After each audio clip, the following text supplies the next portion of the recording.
He was the last person anyone expected to stay. Everyone had their bets, neighbors, relatives, even the nurses whispered about it in the break room. When tragedy slices through a family like lightning through a dry tree, the father is often the first to vanish. It happens quietly, shamefully, a slow retreat hidden under excuses, a new job, a need for space, a breakdown no one sees but everyone suspects. But Daniel didn't run. He stood there in the hospital room, clutching his daughter's tiny sock in one hand, a diaper bag in the other, as doctors whispered terminal timelines and nurses offered pamphlets with titles like "When the Diagnosis is Forever." His wife, Emily, couldn't look him in the eye. Maybe she thought he was already halfway gone. But Daniel stayed. Even before their daughter Mia was born, Daniel had carried a weight no one talked about. The son of a father who had disappeared before his own first birthday, he'd grown up. On the margins of every photograph, there's a strange kind of silence that follows a man-shaped hole in your childhood, and Daniel knew its echo all too well. He'd promised himself, sworn it, really, that he would never be the kind of man who left. Mia was born on a rainy Thursday in May, 7 weeks too early, lungs underdeveloped, and a heart that stumbled instead of beat. The doctor called it hypoplastic left heart syndrome, a rare defect, a cruel one. They handed her to Daniel. Barely 5 seconds before rushing her off, Emily sobbed into her gown, and Daniel, still in scrubs, stood frozen, hands trembling like he'd just touched lightning. For the next 2 years, life became a carousel of hospital stays, feeding tubes, surgeries, and sleepless nights broken by alarms and lab results. Daniel learned to read oxygen levels like poetry. He could measure Mia's pain by the shift in her breathing. He changed more dressings than diapers, learned to give injections without flinching, and sang lullabies in hospital bathrooms so she wouldn't see him cry. Emily unraveled slowly. It wasn't her fault. Grief gnaws at people differently. While Daniel dove into the routine, Emily slipped into shadows. She began to say things like, "Maybe this is too much," or "I didn't sign up for this." The guilt turned acidic. She loved Mia dearly, desperately, but her love came laced with fear, with loss, with shame. One day, she simply didn't come home. She left a note, apologetic, conflicted, a line about needing to find herself. Daniel read it once, then once more, then never again. Everyone assumed that would be the breaking point, that he'd buckle, hand Mia off to a long-term care facility, move on, remarry, forget. But he didn't. Daniel adjusted. He took freelance jobs so he could stay home. He pushed a stroller through 5 different hospitals. He fought insurance companies like a seasoned warrior. And when Mia asked where Mommy went, he didn't lie. He said, "She loved you very much.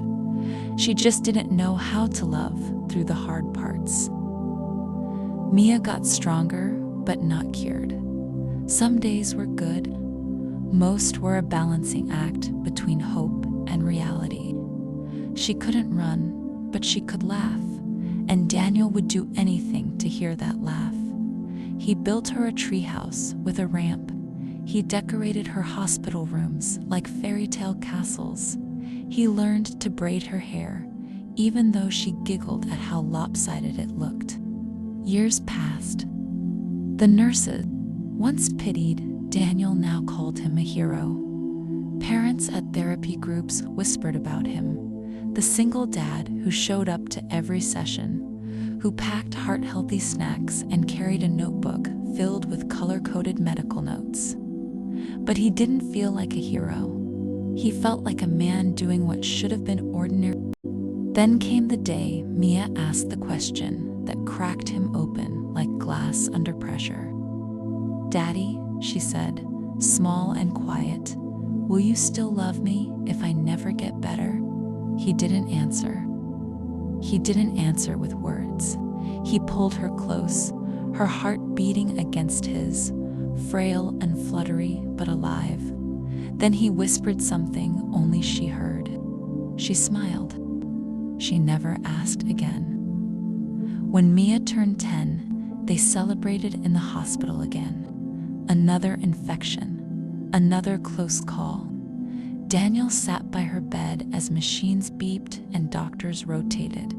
His back ached, his beard had grayed, but his eyes, those stayed sharp, focused, kind.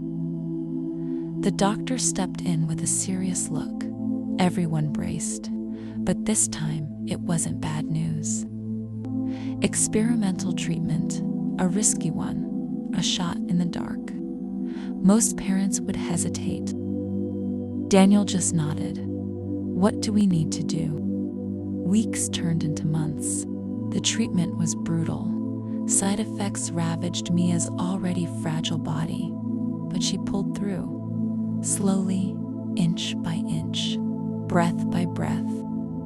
On her 12th birthday, she walked out of the hospital without tubes, without wires, wearing a bright yellow dress Daniel had stitched himself badly, unevenly but lovingly.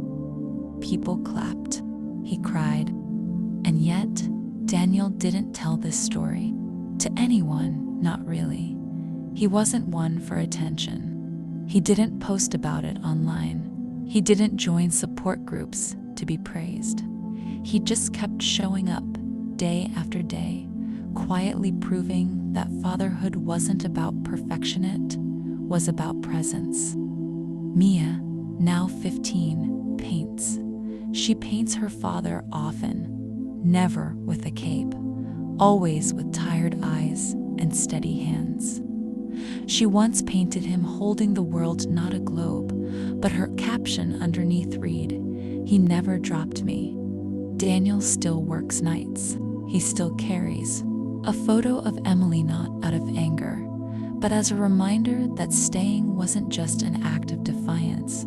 It was a choice he made every single day, not because he had to, but because he couldn't imagine doing anything else. And if you ask Mia who her hero is, she won't hesitate. She said the man who stayed when everyone else would have left. And that's the kind of story the world doesn't tell often enough. The story of the father who stayed.